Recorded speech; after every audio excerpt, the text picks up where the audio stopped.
दिल्ली में बाढ़ का जो पानी है अब वो घट रहा है। सियासत दूसरी तरफ उफान पर है। आईटीओ बैराज के मेंटेनेंस को लेकर दिल्ली और हरियाणा सरकार दोनों आमने सामने आ गए। बीजेपी और आम आदमी पार्टी के बीच दंगल तक की नौबत आ चुकी है। बैराज के मेंटेनेंस के मुद्दे पर तलवारें खिंची हुई हैं। कल हरियाणा सरकार के चीफ इंजीनियर ने दावा यह किया कि दिल्ली सरकार ने 5 साल से आईटीओ बैराज के मेंटेनेंस के लिए पैसे ही नहीं दिए, तो सीएम केजरीवाल ने इसे सीधे सीधे नकार दिया। दोनों तरफ से अपने अपने दावों को सही बताने के लिए अब चिट्ठियां जारी की जा रही हैं। यह स्थिति तब है जबकि दिल्ली में बाढ़ की मुसीबत से हजारों लोग इस समय दो चार हैं।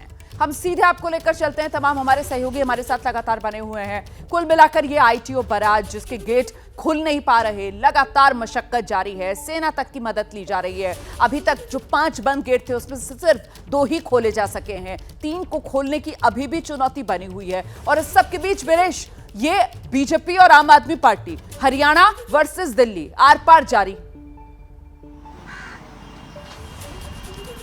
देखिए, आपको मैं बताऊं कि पत्र के बीच में हरियाणा सरकार पत्र लिखती है दिल्ली सरकार को, दिल्ली सरकार पत्र लिखती है हरियाणा सरकार को। इन दोनों के बीच में, पत्र के बीच में जो जिंदगी है इस पानी में बह गई और बाढ़ से बह गया।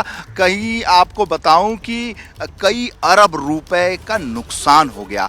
पूरे दिल्ली की छवि खराब हो गई। स्मार्ट सिटी बाढ़ में धुल गई। और ये जो बांध है आपको दिखाई दे रहा है सामने कैमरे में, 1 2 3 4 5 यानी 27 से लेकर 32 तक 5 ऐसे गेट हैं जिनमें से 2 खुल पाए हैं बड़ी मशक्कत के बाद। नेवी भी पूरी तरीके से परेशान, हैरान, क्योंकि अभी तक नेवी के जुटने के बाद भी केवल 2 गेट खुले हुए हैं, अभी 3 बाकी हैं। उसका सबसे बड़ा कारण ये है, ये लग रहा है कि कोई दुधवा का जंगल है, कोई जिम कार्बेट है, कोई नेशनल पार्क है, काजीरंगा है। अरे नहीं साहब, काजीरंगा और दुधवा पार्क और नेशनल पार्क नहीं, जंगल नहीं, झाड़ी नहीं, बल्कि ये यमुना के बीच में उगी हुई नाकामियों की झाड़ी है, फूस है। और इस तरह का पेड़ आपको दिखाई पड़ रहा है जो भ्रष्टाचार का पेड़ है। ये सिल्ट है, ये गाद है और ये मिट्टी है। और मिट्टी 500 मीटर है, फ्लो बाधित करती है। और जो हथनी कुंड बैराज से पानी आ रहा है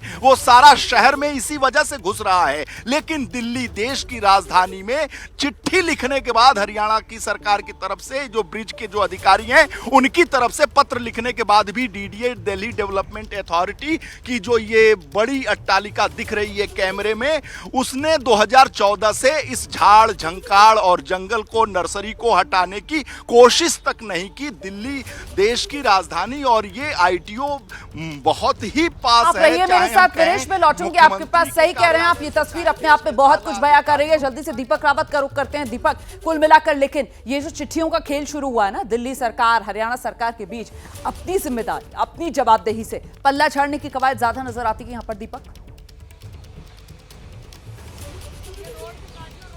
देखिए, जिस तरीके की चिट्ठी वीरेश बता रहे थे वैसे ही चिट्ठी दिल्ली सरकार ने भी लिखी है। कल मैंने सौरभ भारद्वाज जो कि फ्लड एंड इरिगेशन मिनिस्टर हैं, उनकी तरफ से भी, उनसे भी बातचीत की थी, उनका पक्ष जानने की कोशिश की थी।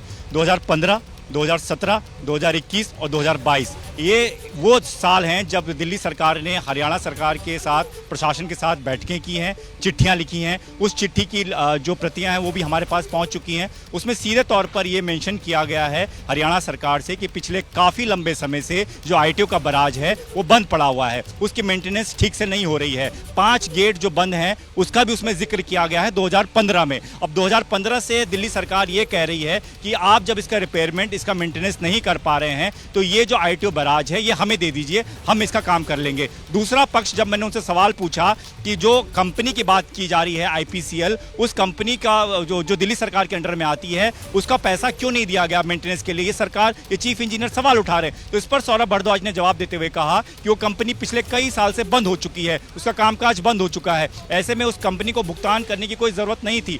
इसीलिए जो दिल्ली सरकार है उसने ये कहा था कि जब कंपनी बंद हो चुकी है, उस उसका कोई भुगतान नहीं हो रहा है, तो ये जो बराज हरियाणा सरकार ने उस वक्त दिया था उसको आप सीधे दिल्ली को दे दें तो उसका मेंटेनेंस रिपेयरमेंट हो सके। एक और बात उस चिट्ठी में मेंशन है सीधे तौर पर, जिसमें यह कहा गया है कि इस 5 गेट जो बंद पड़े हैं जिसकी वजह से आज दिल्ली में स्थिति ऐसी हुई है, उस वक्त भी ये कहा गया था कि दिल्ली में कभी भी बाढ़ जैसे हालात हो सकते हैं, ऐसे में इन गेट को खोला जाना बहुत जरूरी है और इसके लिए दिल्ली सरकार को बैराज देना भी बहुत जरूरी है। बहुत शुक्रिया फिलहाल आप सभी का मेरे साथ बने रहने के लिए। कुल मिलाकर ये चिट्ठियों का सिलसिला जरूर शुरू हुआ है यहां पर दिल्ली सरकार और हरियाणा सरकार के बीच, लेकिन हमारी चिंता इस बात को लेकर है कि वो आईटीओ बैराज जिसके 5 गेट अभी भी खुल नहीं पाए, सिर्फ 2 ही अभी तक खुले हैं, और वहां दूसरी तरफ यमुना के अंदर जलस्तर जो है भले ही मामूली बढ़ोतरी लेकिन बढ़ जरूर रहा है, तो कहीं एक बार फिर से दिल्ली पर कोई आफत तो नहीं आने वाली है। जैसे ही घड़ी का काटा दोपहर 2:30 पे आए, बबीता जी का दिल सास बहू साजिश के लिए मचल जाए। और ये है इनकी बहू, पूरे दिन ऑफिस की टेंशन हो जाए गॉन जब ये करें अपना फेवरेट शो फ्री टाइम पे ऑन। इनकी तरह आप भी देखें अपना फेवरेट शो अपने टाइम पर और डाउनलोड कीजिए एबीपी लाइव ऐप अपने स्मार्ट टीवी पर।